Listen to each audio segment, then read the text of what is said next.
For nearly 2,000 years, the stones of Jerusalem kept a secret, buried beneath dust, silence, and doubt. But just months ago, archaeologists struck something that is shaking the faithless world to its core.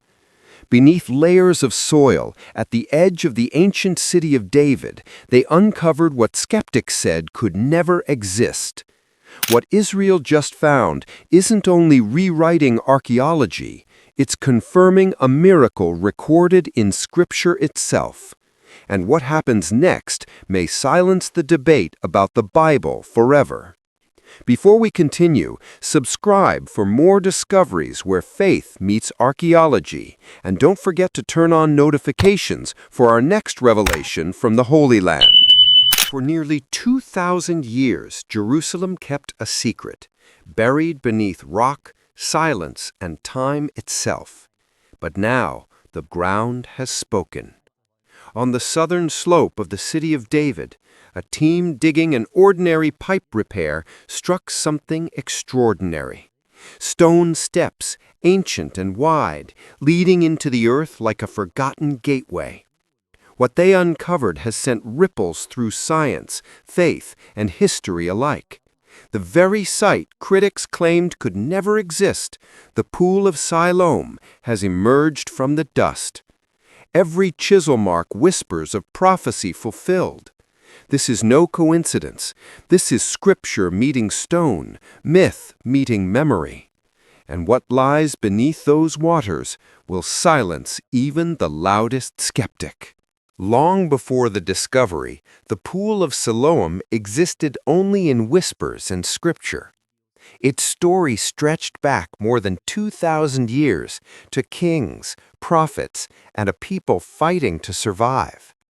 The Bible spoke of it as a place where the blind saw, where pilgrims cleansed themselves before approaching the temple of God. But to modern scholars, it was myth, a detail too precise, too miraculous to be real. Decades of excavation revealed nothing. Hope faded. Skeptics declared victory. Until, in 2004, Jerusalem's soil betrayed its secret at last. Beneath broken pipes and city rubble, the first steps appeared, chiseled by ancient hands, untouched for centuries. The silence of ages was broken, and faith sharpened its breath, waiting. For centuries, the story of the blind man healed at the Pool of Siloam stood at the crossroads of faith and ridicule. Critics called it impossible, a tale too poetic, written too late, born from imagination. No pool ever existed, they said. It's a parable, not a place. But faith never stopped listening. In the Gospel of John, Jesus told the man born blind to wash in that pool. The man obeyed and walked away with sight.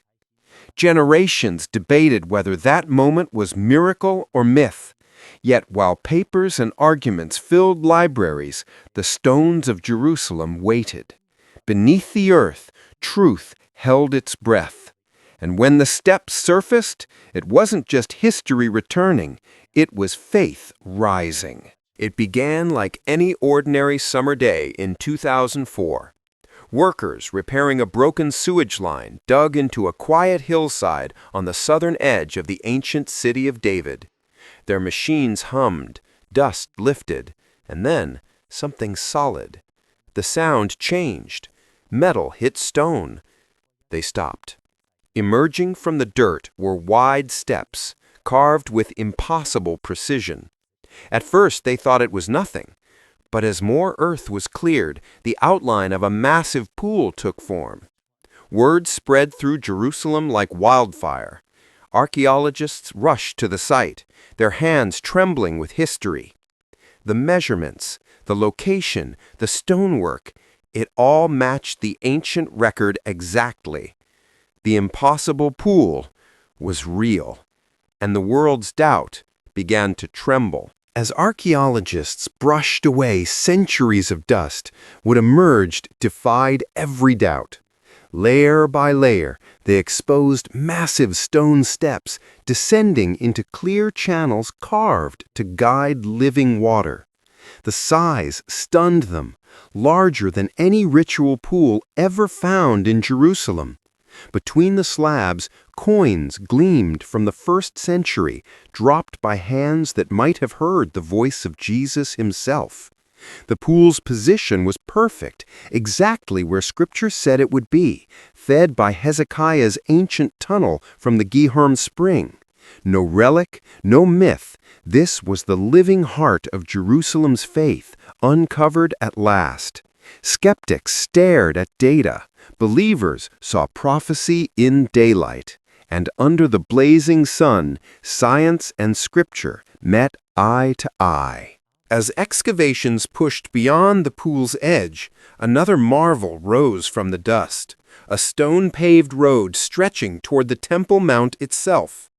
Step by step, archaeologists uncovered the ancient pilgrimage path. This was where worshippers washed in the pool, purified, and then climbed toward the house of God. The stones still bore the polish of countless feet, prayers ascending with every step. Coins glimmered between cracks like forgotten offerings, their dates frozen in the very years Jesus walked Jerusalem's streets. For the first time in 2 millennia, the sacred road stood open again. The city's heartbeat echoed through stone, whispering to all who doubted. The path was real, the faith was real, and the story never died. Among thousands of objects pulled from the road, one small coin changed everything.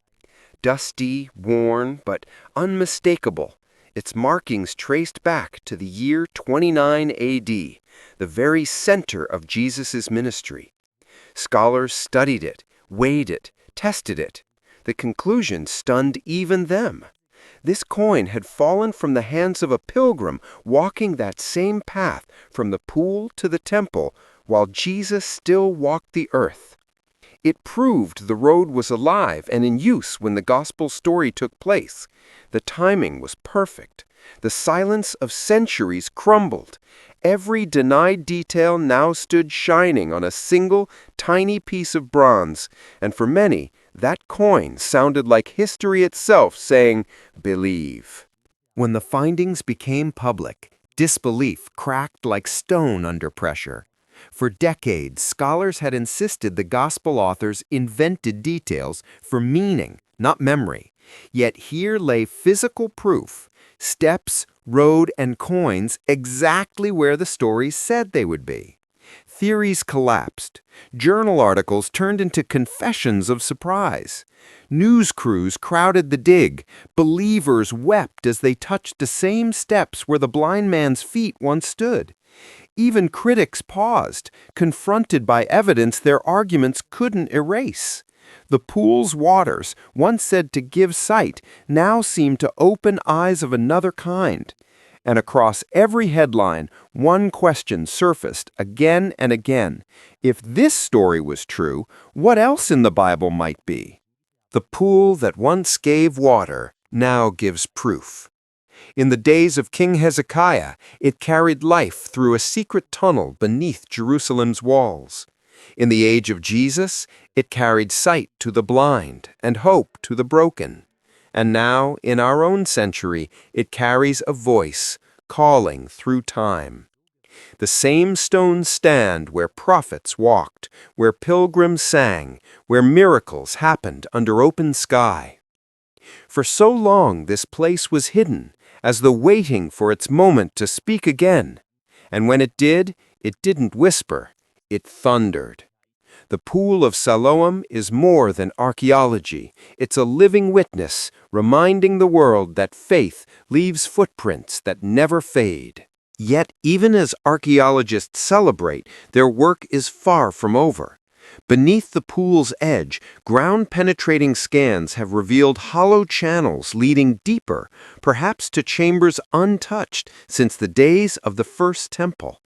Every layer holds another secret waiting to surface.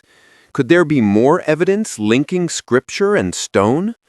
Some say this next phase may expose inscriptions, vessels, even ritual spaces that connect directly to the priests of old.